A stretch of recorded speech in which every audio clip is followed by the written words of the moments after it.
अस्सलाम वालेकुम नाज़रीन, प्रोग्राम मंज़र पस मंज़र में आऊं आहियां तव्हांजो मेज़बान फ़हीम बबर। नाज़रीन, हुकूमत या रियासत जो कमु हूंदो आहे त पंहिंजे शहरनि खे जेका बुनियादी सहूलियतूं आहिनि उहे फ़राहम कयूं वञनि। ॾिठो इहो वियो आहे त पाकिस्तान सॼे में ख़ासि तौर ते सिंध जी ॻाल्हि कयूं त सिंध जे अक्सर इलाइक़नि अक्सर शहरनि मां इहा दांह ॿुधण में अचे थी ऐं इहा कंप्लेन अचे थी त जेका इंतिज़ामिया आहे उन्हनि खे बुनियादी जेके सहूलियतूं ॾियण में नाकाम वई आहे। बल्दियाती जेको दौरु हो 4 सालनि जो जेको टेन्यूअर आहे उहो हिन ख़तमु थी चुको आहे। उन खां पोइ जेका ज़िले इंतिज़ामिया या वरी एडमिनिस्ट्रेटर मुक़ररु कया विया आहिनि उन्हनि वटि इन्हनि इलाइक़नि इन्हनि शहरनि ऐं उन्हनि जी जेको कार वहिंवार हलाइण जो जेको आहे इख़्तियार आहिनि, इख़्तियार त मिली वञनि था। मेयर हैदराबाद हुजे, डिप्टी मेयर हुजे या वरी म्यूनिसिपल कॉर्पोरेशन जेको अमलो हुजे, अक्सर इहो ॾिसण में आयो, इहो ॿुधण में अचे थो त इख़्तियारनि जी खोट जे करे शहर में सफ़ाई सुथराई ऐं जेको डेवलपमेंट जो कमु मुतासिर थींदो रहियो आहे। हैदराबाद शहर सिंध जो ॿियो नंबर वॾो शहर आहे, मेट्रोपॉलिटन सिटी जो दर्जो रखे थी। हैदराबाद में डेवलपमेंट केतिरी थी आहे, हैदराबाद में सिहत ऐं सफ़ाई जो सूरत हाल कहिड़ी आहे। असां अॼोके प्रोग्राम में कोशिशि कंदासीं त हैदराबाद, लतीफ़ाबाद, तालको, बहराड़ी ऐं कासिमाबाद जे मुख़्तलिफ़ इलाइक़नि में तव्हांखे ॾेखारियूं त हीअ जेको एडमिनिस्ट्रेटर मुक़ररु कया विया आहिनि या वरी जेको बल्दियाती निज़ाम हो उन में ऐं हिन में कहिड़ो फ़र्क़ु आहे। हिन वक़्तु सूरत हाल शहर जी छा आहे। ऐं हिन वक़्तु हैदराबाद शहर जी क़दीम वसंदी गुरुनगर वारे इलाइक़े में मौजूदु आहियां। हीउ नालो आहे जेको हिन शहर जो गंद ड्रेन करे थो शहर खां ॿाहिरि, ऐं गॾोगॾु जॾहिं बरसाती मौसमु अचे थो त हिन नाले जे थ्रू बरसाती पाणी बि निकाल कयो वञे थो। पर हिन बरसाती हिन जेको नालो आहे हिन जी सूरत हाल इहा आहे जो परे परे ताईं हिन में टननि जे हिसाब सां जेको आहे कचिरो जमा थियल आहे ऐं उहो नालो नज़र न पियो अचे। इंक्रोचमेंट आहे, माण्हुनि पंहिंजा घर ठाहे छॾिया आहिनि, माण्हुनि पंहिंजा हिते जेको रिहाइशूं इख़्तियार कयूं आहिनि। इन करे जेको आहे हिते हेवी जेका मशीनरी आहे हिन नालनि खे सफ़ाई करण जे लाइ नथी अचे। नतीजे में शहर में जेको गंद आहे, शहर जो जेको पाणी ड्रेनेज थियणु घुरिजे उहो ड्रेनेज नथो थिए। नालियूं ऐं नाला उथलनि था ऐं शहरी तमामु घणो परेशान थींदे नज़र अचनि था। ऐं सिहत ऐं सफ़ाई, जीअं ख़ासि तौर ते सफ़ाई सुथराई ऐं जेको हीअ किचिरो हूंदो आहे उहो डंप करण ऐं हितां खणण जी ॻाल्हि कयूं त हैदराबाद शहर में टननि जी मिक़दार में जेको आहे हिकिड़े ॾींहं में कचिरो जनरेट थिए थो। 50 खां वधीक गाॾियूं आहिनि SMC वटि जेके इहो कचिरो हितां खां खणी बाईपास वारे इलाइक़े में जामशोरो साइड तां जेको आहे उते डंप कंदो। हीउ तमामु वॾो सफ़र तइ करे वञनि था। गाॾियूं तमामु घटि आहिनि, उन्हनि खे फ्यूल तमामु घणो, फी गाॾी खे 10 लीटर फ्यूल मिले थो, उहो बि तमामु घणो घटि आहे, जंहिंजे करे हू सॼे ॾींहं में सिर्फ़ु हिकिड़ो चकर लॻाईंदा आहिनि। नतीजे में इहो अमलो, इहा मशीनरी पंहिंजो कमु सही नमूने सां सरंजाम नथी ॾिए ऐं इहो सॼो जेका तकलीफ़ आहे या सॼी जेका पीड़ा आहे उहा आवाम खे भोगणी पए थी। नाज़रीन, हिन वक़्तु असां मौजूदु आहियूं हैदराबाद जी क़दीम वसंदी 2 नंबर तलाउ वारे इलाइक़े में। ऐं हीअ मेन इलाइक़ो आहे, हितां जेको मेन गटर नालो आहे 2 नंबर तलाउ खां, इहो बि हितां खां गुज़रे थो। उहो बि चौक लॻो पियो आहे, उहो बि तव्हांखे ॾेखारियूं था त उन जी हालति सूरत हाल कहिड़ी आहे। उनखां अलावा अगरि मुंहिंजे बैकग्राउंड में ॾिसो त अहिड़े क़िस्म जूं जेके नंढियूं नंढियूं ड्रॉइंयूं आहिनि उहे सॼे शहर में आहिनि। उहे हिकु ॿ टे ॾींहं थी था वञनि, उहे हुतां कचिरो खॼे नथो, जंहिंजे करे बीमारियूं बि थियनि पियूं, गंदगी बि आहे, धप बि आहे, माण्हू ॾाढो परेशान आहिनि। साईं, तव्हांजो नालो छा आहे? सर, मुंहिंजो नालो आज़म आहे। आज़म साहिब, इहो ॿुधायो त केतिरो मसइलो आहे, केतिरी परेशानी आहे? ज़ाहिर रोड जे विच में ई कचिरो पियो आहे, ॿार बच्चा बि ईंदा हूंदा, लेडीज़ बि हितां गुज़रे थी ऐं हलंदड़ ई रोड आहे। सर, वॾो मसइलो आहे हिते असांजे लाइ। मच्छर आहिनि, गंदगी आहे, नाले जो पाणी ॿाहिरि निकिरियो वञे। असांजी लेडीज़ लाइ वॾो मसइलो थो थिए अचण में, को रस्तो कोन्हे, मच्छर आहिनि, ॾाढो वॾो मसइलो आहे सर। इंतिज़ामिया मां को अचे थो, सफ़ाई वारा कॾहिं ईंदा? सर, कुझु ई कोन थो थिए, कुझु ई कोन थो थिए। सभु ॾिसियो वञनि बसि ईअं ई, पोइ मसइलो ई कोन्हे, का ॻाल्हि ई कोन्हे। सफ़ाई वारो अमलो कॾहिं ईंदो? हफ़्ते में ईंदो आहे, ॿिए हफ़्ते में आयो त आयो, न आयो त नथा अचनि। इहो ईअं पियो बसि ईअं ई ॾिसो था, तव्हांजे साम्हूं आहे जेको किचिरो पियो आहे। वॾो मसइलो आहे असांजे लाइ।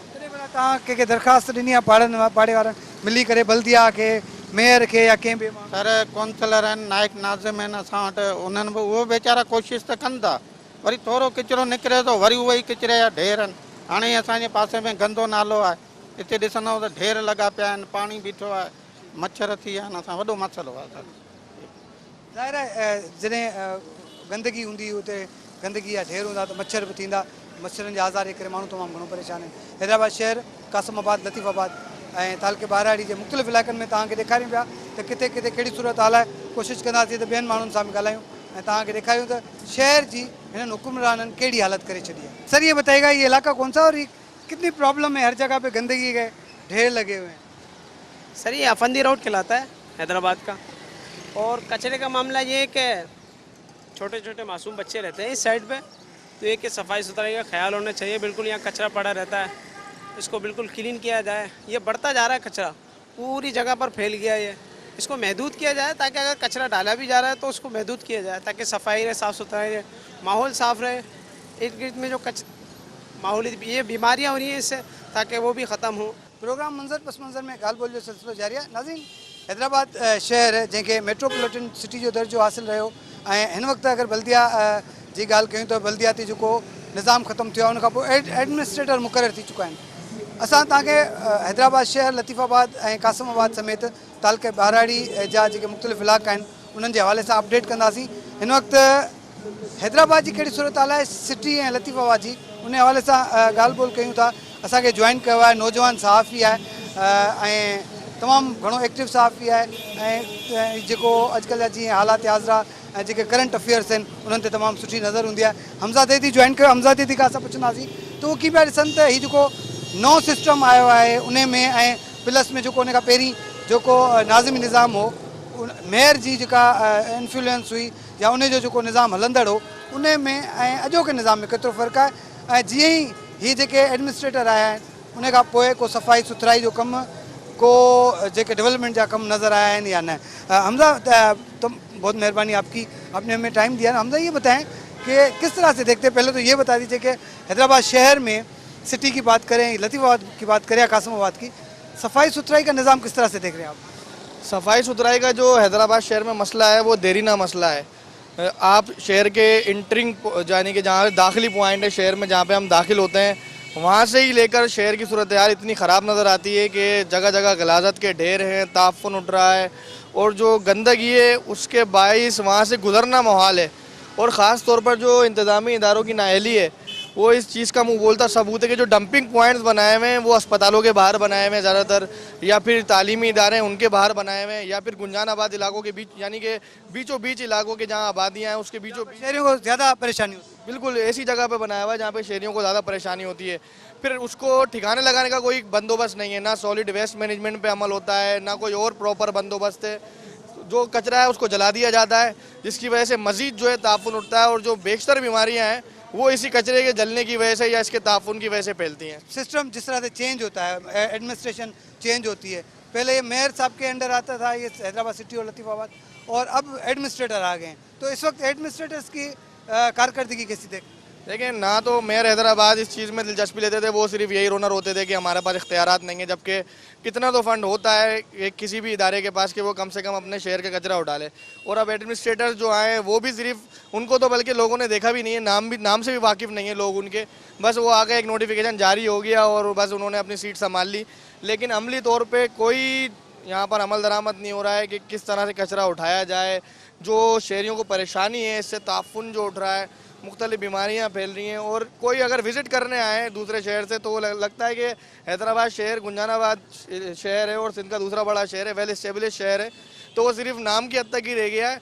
लेकिन लगता है ये खंडरात के दौर में हम रह रहे हैं और जगह जगह जो है वो डंपिंग पॉइंट, सड़कों पर कचरा, अहम शाहराहों पर कचरा और बदबू और गिलाजत, और इसके अलावा सेवरेज की भी मसाइल। तो जितने मसाइल का गढ़ इस वक्त हैदराबाद शहर है, मैं नहीं समझता कि सिंध का कोई और शहर हैदराबाद इतना मसाइल का गढ़ होगा।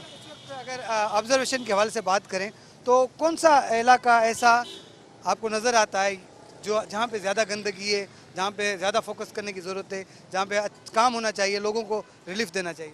देखिए, वैसे तो हैदराबाद शहर का चप्पा चप्पा ही ऐसा है जहाँ पे गंदगी और गिलाजत है और वहाँ पर सब जगह ही रिलीफ के मुंतज़िर हैं लोग। लेकिन हैदराबाद शहर की जो सिटी के अगर इलाकों की बात की जाए तो गुरुनगर, इसके अलावा आफंदी टाउन, पक्का किला, उसके अतराफ़ कच्चा किला, मक्की शाह रोड, और इसके अलावा भी बहुत सारे इलाके हैं सिटी के। और अगर लतीफ़ाबाद की बात की जाए तो लतीफ़ाबाद की जो मुख्तलिफ यूनिट्स हैं वहाँ पर भी कुछ यही सूरत हाल है। खुसूसन लतीफ़ाबाद अगर 12 नंबर की बात की जाए तो वहाँ भी नालों के साथ कचरा है, बल्कि नालों में भी कचरा आ जाता है, जिसकी वजह से सेवरेज भी ब्लॉक हो जाता है।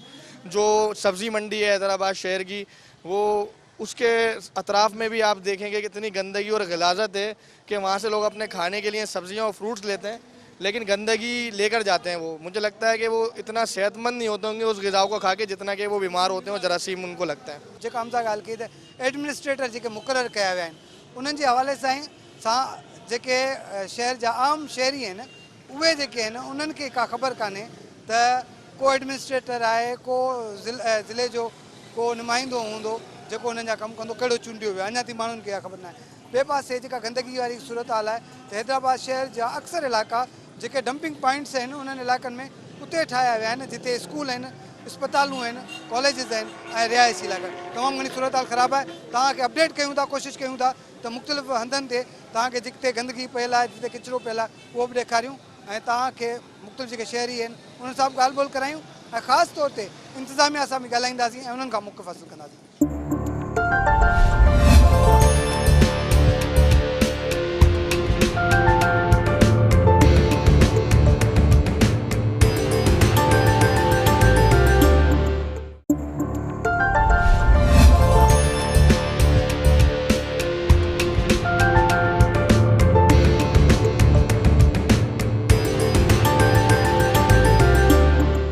वेलकम बैक नाज़रीन, प्रोग्राम मंज़र पस मंज़र में हैदराबाद शहर ऐं उन जेका भरपासे वारा इलाइक़ा आहिनि उन्हनि में जेको सफ़ाई सुथराई जो निज़ाम आहे उन हवाले सां अपडेट करण जो सिलसिलो जारी आहे।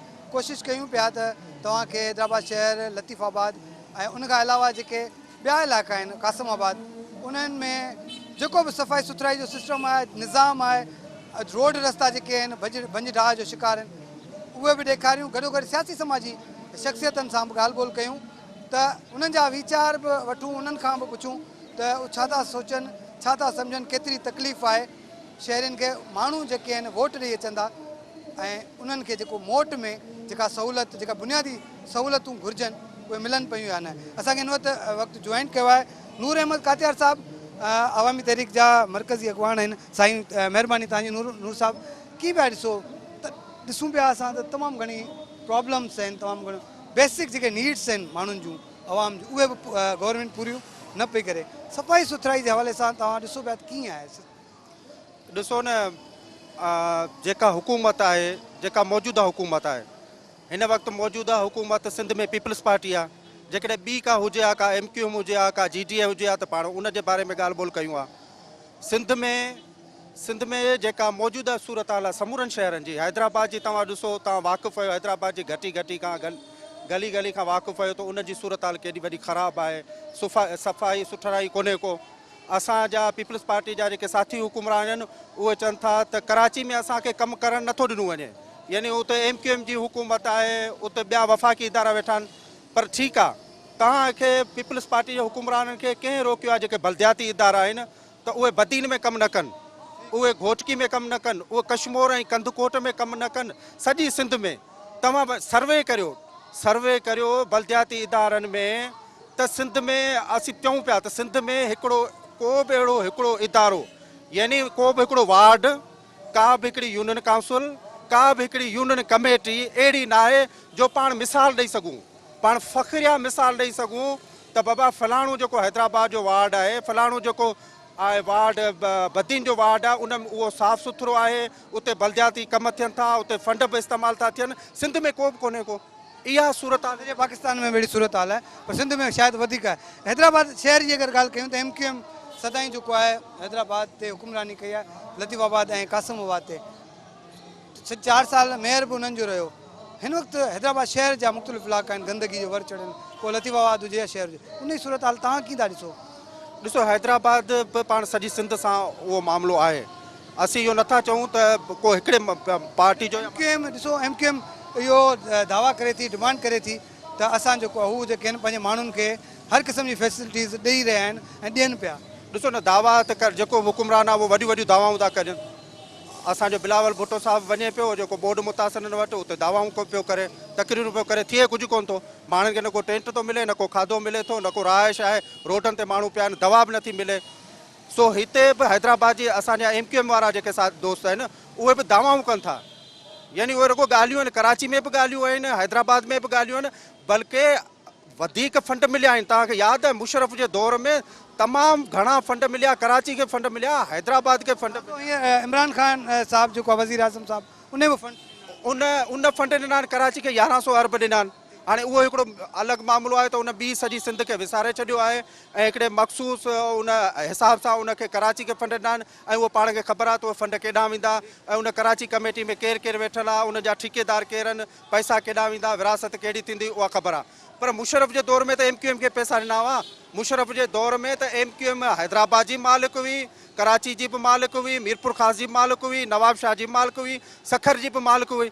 पोइ उहो किथे बि कमु कोन थियो। तमामु घणी सूरत हाल ख़राबु आहे शहर जी। शहर जे अक्सर इलाइक़नि में कचिरे जा ढेर लॻल आहिनि। गाॾियूं तमामु घणो देरि सां पहुचनि थियूं, कॾहिं कॾहिं ॿ ॾींहं टे ॾींहं थी वञनि था। उहो कचिरो शहर जे मुख़्तलिफ़ इलाइक़नि में पयल रहे थो ऐं उतां डंप नथो थिए, उतां मूव नथो थिए।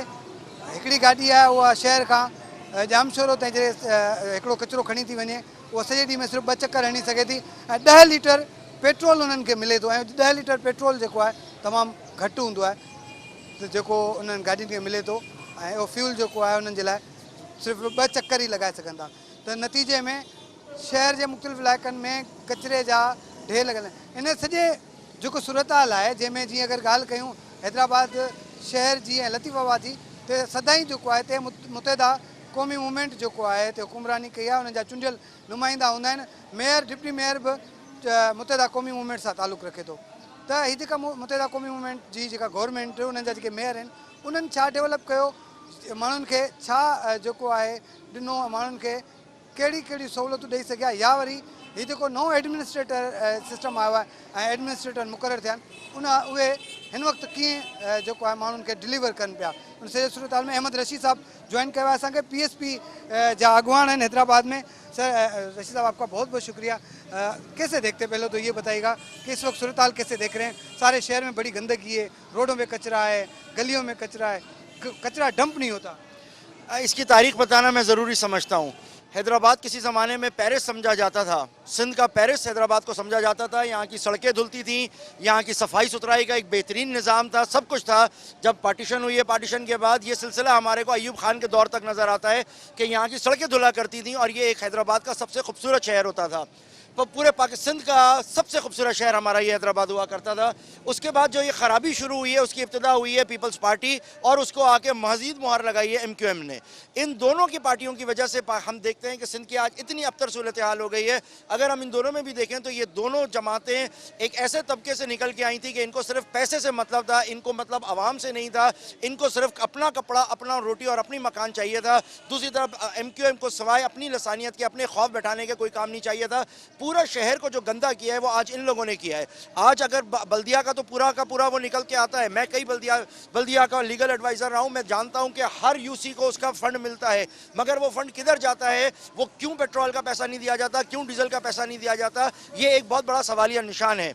मगर यहाँ इस मौके के ऊपर मैं एक बात ज़रूर कहना चाहता हूँ कि हम आवाम से तो तवक्को रख रहे हैं, हम सियासी जमातों को भी इशारा कर रहे हैं, मगर इस मुल्क में जो इक़्तिदार में रहने वाली हमारी ब्यूरोक्रेट्स है उसकी तरफ मैं शदीद नाला हूँ कि आप ये देखें कि ये CSS करके आते हैं, इनकी सिविल सर्विसेज एकेडमी के अंदर तालीम होती है, ये लोग PMA के अंदर का डिनर करके आते हैं, ये लोग इंतहाई महज़ब एक सुपीरियर सर्विस के अंदर आते हैं। मैं हैरान हूँ कि इन लोगों के ज़मीर इतना मुर्दा हो गए कि डिप्टी कमिश्नर बनने के बावजूद, असिस्टेंट कमिश्नर बनने के बावजूद सड़कों पे से गुजरते हैं। मगर आप हद देखें कि हैदराबाद की महंगी तरीन शारा, पूरे पाकिस्तान की महंगी तरीन शारा, जिसका अगर आप स्क्वायर फुट में देखेंगे वो सबसे महंगी वो ऑटोबान रोड है। ऑटोबान रोड के ऊपर आज तक रोड नहीं बनी हुई है। ऑटोबान रोड पर आप जाएं तो उधर ऐसा लगता है जैसे आप किसी देहात की किसी बिल्कुल एक उजड़ी हुई बस्ती के अंदर आ गए। आपके मोजोदाड़ों के अंदर भी सड़क पक्की नजर आती है, मगर आपका ऑटोबान खराब है। तो ये हमारे जो ब्यूरोक्रेट तबका है वो भी गायब बैठा हुआ है। जिनको पब्लिक सर्वेंट होना चाहिए था वो भी हमारे बादशाह बन के बैठे हुए हैं। ऊपर से एडमिनिस्ट्रेटर भी इन्हीं को लगाया जा रहा है जो जवाबदेही नहीं है। 2 साल के बाद, 2 महीने के बाद इनका तबादला हो जाता है। ये एक ऐसी गंदी पॉलिसी बनाई गई है। हमें बड़ी उम्मीद थी कि जी नई हुकूमत आ रही है तो वो कोई बेहतर किस्म का निज़ाम लेके आएगी। इन्होंने तो फिर दोबारा ब्यूरोक्रेट्स को ताकत दी है। ये बताइएगा कि किस तरह से देखते हैं, ज़ाहिर अब एडमिनिस्ट्रेटर्स आ गए हैं, तैयब साहब मेयर हैदराबाद रहे, 4 साल तक उन्होंने जो है सर्व किया है, किस तरह से उनकी पॉलिसी रही, किस तरह से शहर को जो है उन्होंने डेवलप किया, शहर के लिए जो काम किया?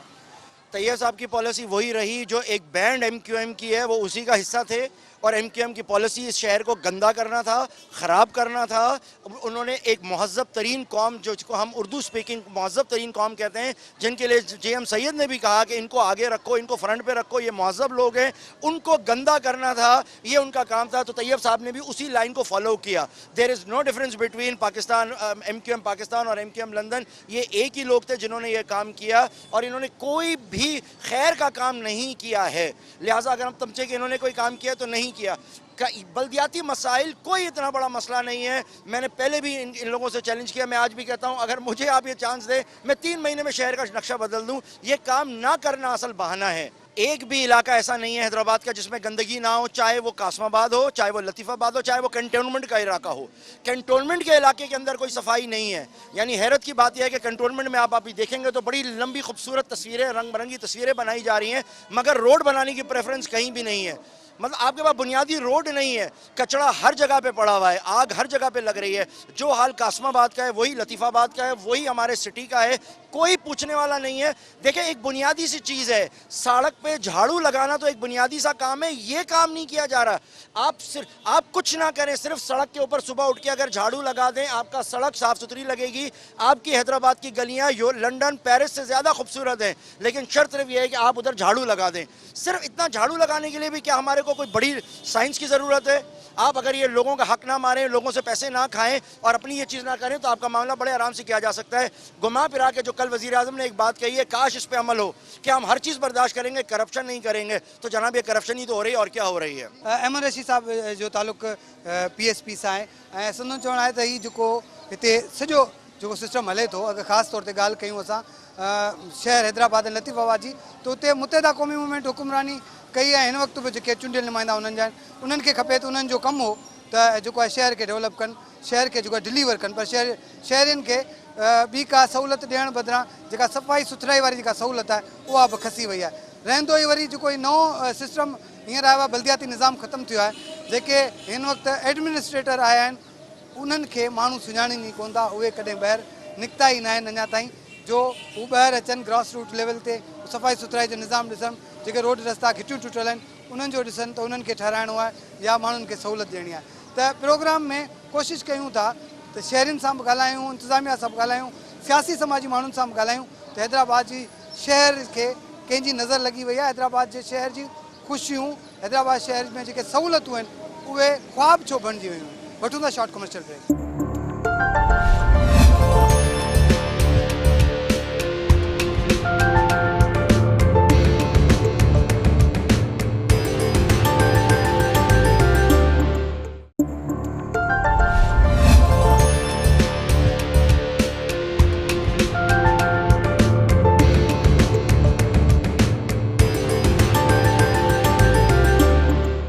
वेलकम बैक नाज़रीन, प्रोग्राम मंज़र पस मंज़र में हिन वक़्तु असांखे जॉइन कयो आहे आज़म जहांगीर साहब, JUI जा अॻुवान आहिनि। मां ॻाल्हि ॿोल कयूं था, पुछा कयूं था त हैदराबाद शहर में हिन वक़्तु जेका आहे कहिड़ी सूरत हाल आहे। जीअं असां तव्हांखे अपडेट कयो त हैदराबाद शहर हुजे, लतीफ़ाबाद हुजे या वरी तालुको बहराड़ी ऐं कासिमाबाद, मुख़्तलिफ़ इलाइक़नि में गंदगी जा ढेर लॻल आहिनि, माण्हू तमामु घणो परेशान आहिनि। साईं, तव्हां कीअं पिया ॾिसो, तमामु घणी परेशानी आहे, बल्दियाती निज़ाम बि ख़तमु थी वियो आहे, एडमिनिस्ट्रेटर अची विया आहिनि, उन बावजूद बि शहर में सफ़ाई सुथराई जो वॾो फुक़दान आहे। बिस्मिल्लाहिर्रहमानिर्रहीम।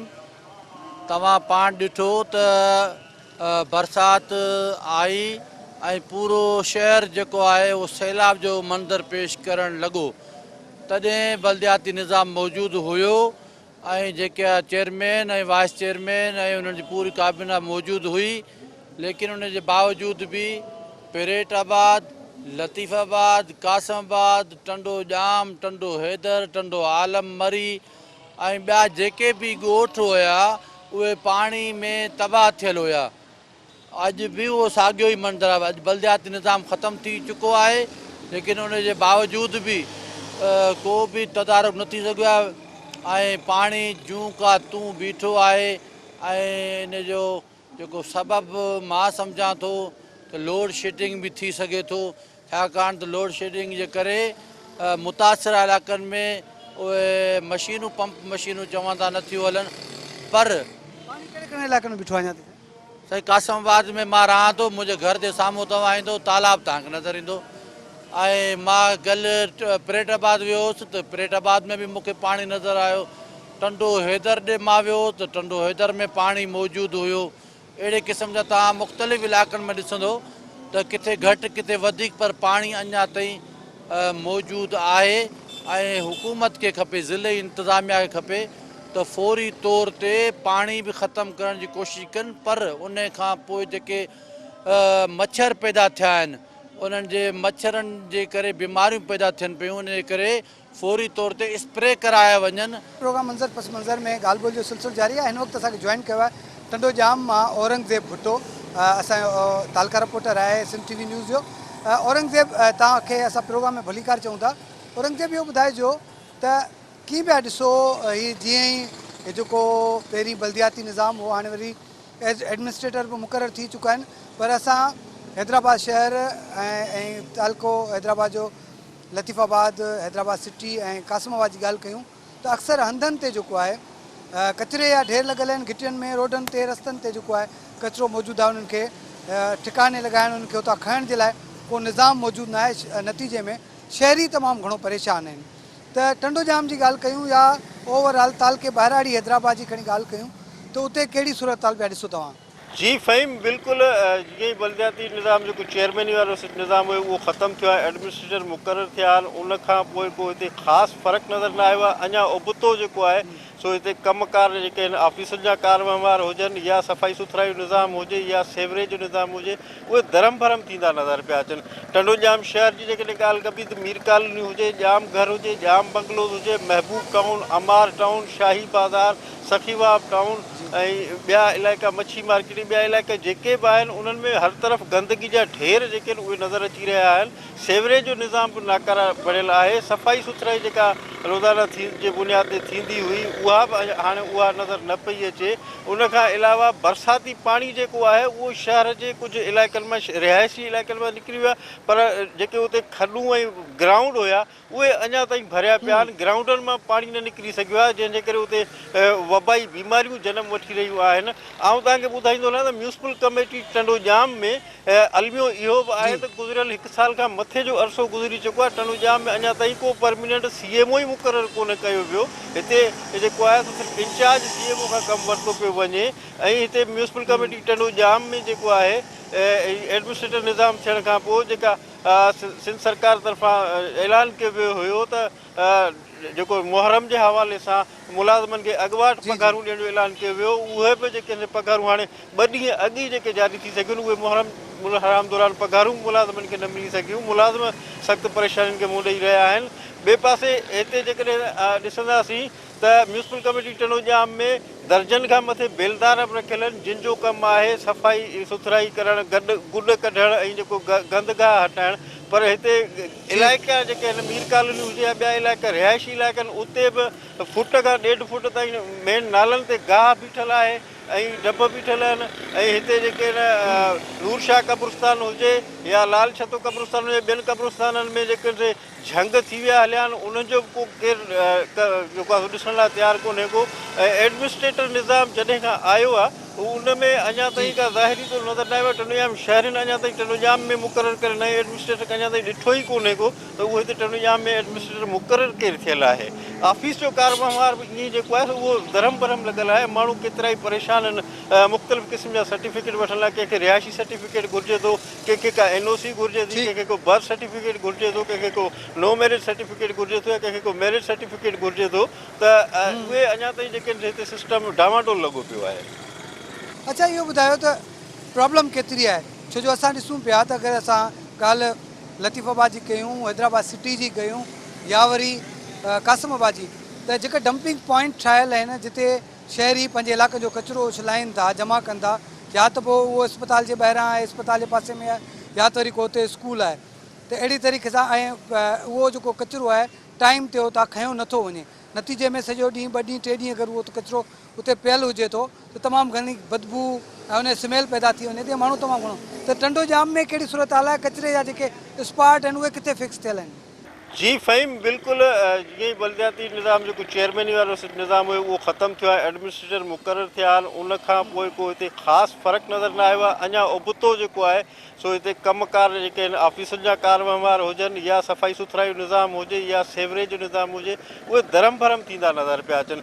टंडोजाम शहर जी जेकॾहिं ॻाल्हि कबी त मीर कॉलोनी हुजे, जाम घर हुजे, जाम बंगलोज़ हुजे, महबूब टाउन, अमार टाउन, शाही बाज़ार, सखीवाब टाउन ऐं ॿिया इलाइक़ा मच्छी मार्केट, ॿिया इलाइक़ा जेके बि आहिनि उन्हनि में हर तरफ़ गंदगी जा ढेर जेके आहिनि उहे नज़र अची रहिया आहिनि।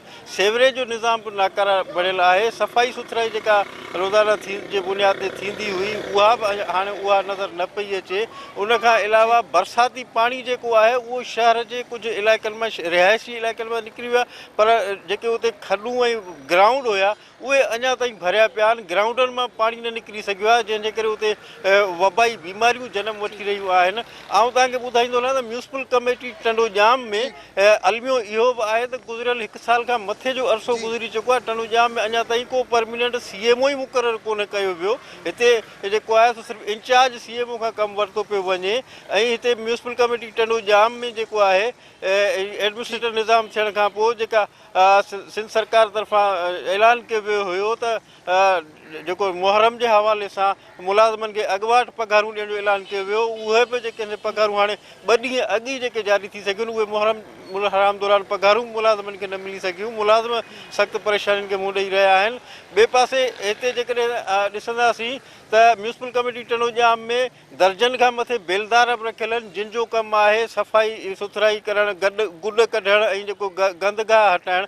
पर हिते इलाइक़ा जेके आहिनि मीर कॉलोनी हुजे या ॿिया इलाइक़ा रिहाइशी इलाइक़ा आहिनि उते बि फुट खां 1.5 फुट ताईं मेन नालनि ते गाह बीठल आहे ऐं डब बीठल आहिनि।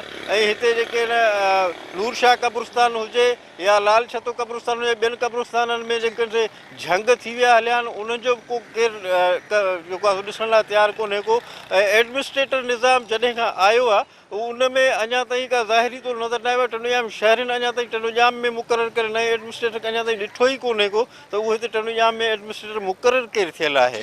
ऑफिस जो कारवहिंवार बि ईअं जेको आहे उहो धरम भरम लॻल आहे। माण्हू केतिरा ई परेशान आहिनि।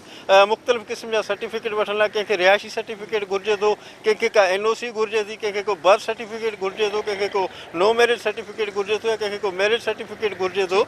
त उहे अञा ताईं जेके हिते सिस्टम डामाडोल लॻो पियो आहे।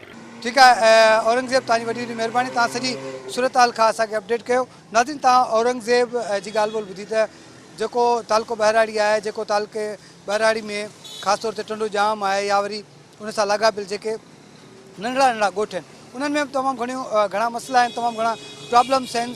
छो जो माण्हुनि खे अगरि बुनियादी सहूलियतूं न मिलनि त माण्हू मायूस थी वञनि था। बलदियाती निज़ाम मां माण्हू तमामु घणो मायूस थिया आहिनि। जॾहिं घरनि जे साम्हूं खां किचिरो न खजे, घरनि जे साम्हूं खां 2-2, 3-3 ॾींहंनि ताईं किचिरे जा ढेर लॻल हुजनि ऐं रोड रस्ता ठहियल न हुजनि, खॾा हुजनि, खूबा हुजनि, नालियूं साफ़ न थींदियूं हुजनि ऐं उन्हनि खे बुनियादी सहूलियतूं न मिलनि, पाणी पीअण जो जेको आहे उहो हाणे लब थी वञे त शहरी जेको आहे हुकूमतनि खां परेशान थी वेंदा आहिनि, हुकूमतनि खां बेज़ार थी वेंदा आहिनि। त हिन वक़्तु जेका सूरत हाल आहे सॼे हैदराबाद शहर जी, पोइ तालको बहिराड़ी हुजे ऐं लतीफ़ाबाद हुजे, हैदराबाद सिटी हुजे या वरी कासिमाबाद हुजे, सॼी सूरत हाल खां असां तव्हांखे आगाह कयो। मुख़्तलिफ़ सियासी समाजी शख़्सियतुनि सां ॻाल्हायोसीं, इंतिज़ामिया सां बि ॻाल्हायोसीं त हीउ जेको मामिलो आहे हिन वक़्तु तमामु घणो संजीदगी इख़्तियार करे वियो आहे। ऐं ख़ासि तौर ते जेके एडमिनिस्ट्रेटर मुक़ररु थिया आहिनि उन्हनि खे घुरिजे त उहे पंहिंजी ऑफ़िसनि मां निकिरनि, उन्हनि खे घुरिजे त उहे ऑफ़िसनि में वेहण ऐं गाॾियुनि में जेके मथा अछरा जंहिंखे विज़िट चयो वेंदो आहे उहे करण बदिरां शहरनि में अचनि, इलाइक़नि में अचनि, उन इलाइक़नि जी पोइवारी कनि, सफ़ाई सुथराई जो निज़ाम ॾिसनि ऐं उते जेके ॿिया मामला आहिनि, घटियूं जेके आहिनि उहे ख़राबु आहिनि, उन्हनि घिटियुनि जो जेको रोडनि जो मरमती कमु उहो रोलड़े जो शिकार थी वियो। या वरी अक्सर इलाइक़नि में जेके आहिनि उन्हनि घिटियुनि में जेके नालियूं आहिनि, नाला आहिनि उहे साफ़ु न आहिनि थी सघिया, जंहिंजे करे आए ॾींहुं उते गटर उथलंदा रहनि था, शहरी तमामु घणो परेशान रहनि था। त इन हुकुमराननि खे, इन्हनि चूंडियल नुमाइंदनि खे ऐं ख़ासि तौर ते इन्हनि एडमिनिस्ट्रेटर्स जेके मुक़ररु कया विया आहिनि उन्हनि खे घुरिजे त फौरी तौर ते जेको आहे पंहिंजनि इलाइक़नि में विज़िट कनि ऐं आवाम जी बि इहा घुर आहे त जीअं हिन शहरनि खे रिलीफ ॾेई सघिजे। ईंदड़ प्रोग्राम ते ॾींदा इजाज़त। अल्लाह हाफ़िज़।